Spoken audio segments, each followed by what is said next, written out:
नमस्कार, हमारा नाम है समरीन और आपने देखना शुरू कर दिया है लाइव सिटीज। आप रखो हम पर विश्वास, हर घर का होगा विकास। इन दिनों यही बातें कहते सुनाई दे रहे हैं तमाम नेता और तमाम दल, लेकिन ऐसे में हमारी जनता भी कंफ्यूज आ गई है। वो भी ये समझ नहीं पा रही है कि आखिर भरोसा और एतबार करना किस पर है। और आपने देखा है कि पहले फेज का मतदान संपन्न हो चुका है और सबकी निगाहें 11 तारीख पर टिकी हुई हैं। सब यही जानना चाह रहे हैं कि आखिर 11 को क्या होगा और उसके बाद 14 को क्या कुछ नतीजे आएंगे। लेकिन देखिए, ऐसे में लाइव सिटीज भी आपको लगातार अलग अलग विधानसभा सीटों का हाल बता रहा है। लगातार हम आपको बता रहे हैं कि कहां पर पेच फंसता हुआ नजर आ रहा है और कहां पर मामला फंसता हुआ दिखाई दे रहा है। तो एक बार फिर से इस वीडियो में हम आपको 12 विधानसभा सीटों का हाल बताने जा रहे हैं।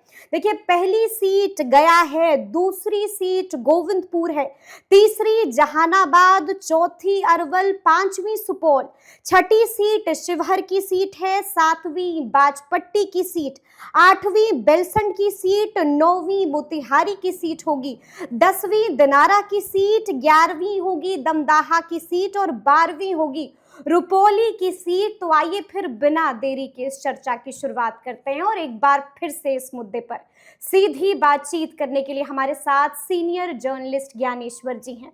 ज्ञानेश्वर जी, लगातार हम हमारे व्यूअर्स को बता रहे हैं कि कहां से क्या कुछ खबरें आ रही हैं और कौन सी सीट पर मामला फंस रहा है। पहली सीट जिसकी हम चर्चा करेंगे वो है गया की सीट। देखिए, आपने गया की बात शुरू में की है, लेकिन गया की बात के पहले जो आपने कहा अपने प्रारंभिक उद्बोधन में कि नेताजी कह रहे हैं हर घर का करेंगे विकास, तो इस मामले में सबसे सटीक बात कही बिहार के ही नहीं देश के जाने माने गुरु खान सर ने। खान सर ने पहले चरण में कुम्हरार विधानसभा क्षेत्र में वोटिंग की। किसे वोट दिया पता नहीं, केसी सिन्हा को दिया, संजय गुप्ता को दिया या इंद्रदीप चंद्रवंशी को दिया, लेकिन उन्होंने एक बहुत ही सटीक बात कही कि अभी पहले और दूसरे चरण के चुनाव तक जितने नेताजी हैं वह जनता के चरणों में है। जैसे ही 11 नवंबर को वोटिंग खत्म होगी, जो जनता है वह नेताजी के चरणों में लौट जाएगी। सही बात, ठीक है ना। अभी नेताजी को मतलब है,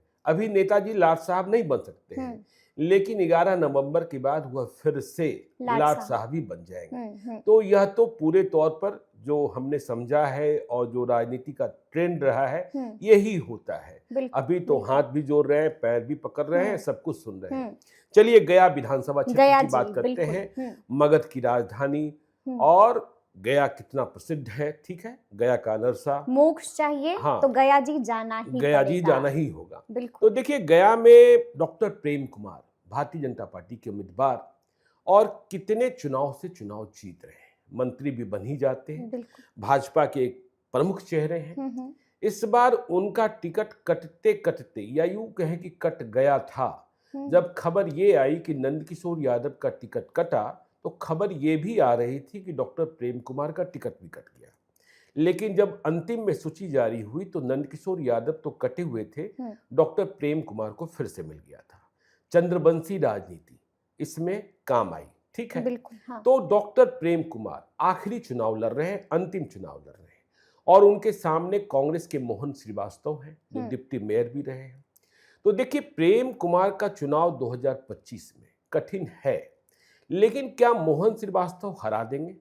यह जवाब मुश्किल है। मोहन श्रीवास्तव से प्रेम कुमार हारते हुए नहीं दिखाई पड़ रहे हैं, ठीक है। प्रेम कुमार जीतते हैं और हारते हैं। इसमें जनसुराज पार्टी के उम्मीदवार धीरेन्द्र अग्रवाल की महत्वपूर्ण भूमिका होनी है। अच्छा, वो बड़ा फैक्टर रहेंगे। बड़ा फैक्टर रहेंगे।